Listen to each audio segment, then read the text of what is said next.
भगवद गीता का चौथा अध्याय ज्ञान कर्म संन्यास योग के नाम से जाना जाता है।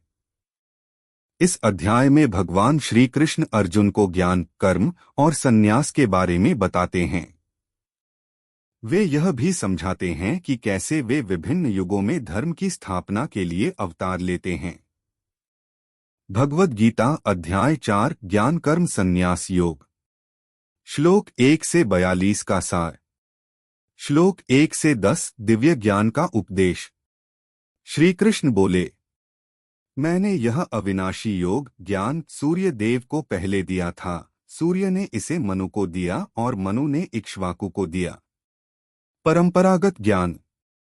इस प्रकार राजर्षियों ने इस ज्ञान को प्राप्त किया, परंतु कालांतर में यह ज्ञान लुप्त हो गया। श्री कृष्ण का अर्जुन से संवाद। अब वही प्राचीन योग मैंने तुम्हें बताया है, क्योंकि तुम मेरे भक्त और मित्र हो। अर्जुन का प्रश्न।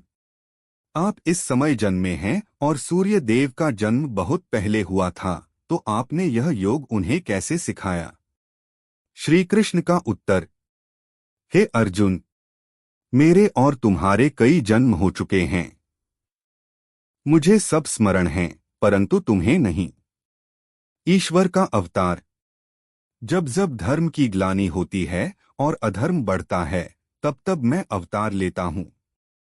अवतार का उद्देश्य साधुओं की रक्षा, दुष्टों का विनाश और धर्म की स्थापना के लिए मैं युग युग में जन्म लेता हूं। श्लोक 11 से 15 भक्ति और ज्ञान। श्री कृष्ण का वचन। जो भक्त जिस प्रकार मुझे भजता है, मैं भी उसे उसी प्रकार भजता हूं। सभी प्रकार से मनुष्य मेरे ही मार्ग का अनुसरण करते हैं। वर्ण व्यवस्था। गुण और कर्म के अनुसार 4 वर्णों की रचना मैंने की है। यद्यपि मैं इसका करता हूं, फिर भी मैं अकर्ता और अविनाशी हूं। प्राचीन ज्ञानी। प्राचीन ज्ञानी जनों ने भी इस ज्ञान को जानकर कर्म किया है। इसलिए तुम भी पूर्वजों के अनुसरण से कर्म करो। श्लोक 16 से 24 कर्म और अकर्म। कर्म का रहस्य। कर्म, अकर्म और विकर्म को जानना आवश्यक है। कर्म का रहस्य गूढ़ है। कर्म और अकर्म का ज्ञान। जो व्यक्ति कर्म में अकर्म देखता है और अकर्म में कर्म देखता है, वह मनुष्य बुद्धिमान है और सभी कर्मों में योगी है। संतुष्ट योगी। जो व्यक्ति बिना कामना के आत्मा में तृप्त और संतुष्ट है, वही सच्चा कर्मयोगी है। यज्ञ का महत्व। यज्ञ की भावना से किया गया कर्म ब्रह्मा है और यज्ञ का अर्पण ब्रह्मा है। इस प्रकार यज्ञ में ब्रह्मा का मिलन होता है। श्लोक 25 से 32 यज्ञ के भिन्न भिन्न रूप। विभिन्न यज्ञ। कुछ लोग देवताओं की उपासना के लिए यज्ञ करते हैं, कुछ ब्रह्मा के यज्ञ करते हैं। कुछ इंद्रियों के यज्ञ में लीन होते हैं, कुछ इंद्रियों के विषयों में। ज्ञान यज्ञ। कुछ लोग संपत्ति का त्याग करके यज्ञ करते हैं, कुछ तपस्या करते हैं, कुछ योगाभ्यास करते हैं और कुछ ज्ञान अर्जन करते हैं। सर्वोत्तम यज्ञ। सभी यज्ञों में ज्ञान यज्ञ श्रेष्ठ है, क्योंकि सभी कर्म ज्ञान में ही समाप्त होते हैं। श्लोक 33 से 42 ज्ञान की महिमा। ज्ञान की महिमा।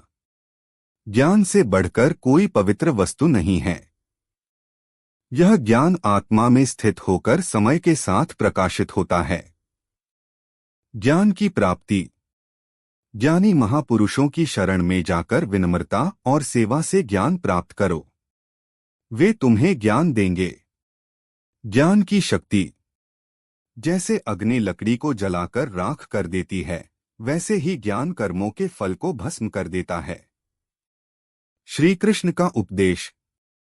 संदेहशील व्यक्ति के लिए न यह लोक है न परलोक। इसलिए संदेह का त्याग कर ज्ञान में स्थित होकर कर्म करो।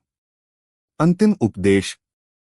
हे अर्जुन, अज्ञान जनित संदेह को ज्ञान के शस्त्र से नष्ट कर योग में स्थित होकर उठ और कर्म कर।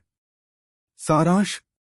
इस अध्याय में भगवान श्री कृष्ण अर्जुन को ज्ञान, कर्म और संन्यास के गूढ़ रहस्यों को समझाते हैं। वे बताते हैं कि यज्ञ, ज्ञान और निष्काम कर्म द्वारा मनुष्य अपने जीवन का उद्देश्य प्राप्त कर सकता है। ईश्वर समय समय पर धर्म की स्थापना के लिए अवतार लेते हैं और ज्ञानी जनों की शरण में जाकर ज्ञान प्राप्त करने का उपदेश देते हैं। कर्मयोग और ज्ञानयोग का महत्व बताते हुए श्री कृष्ण अर्जुन को समर्पण और सेवा भाव से कर्म करने की प्रेरणा देते हैं।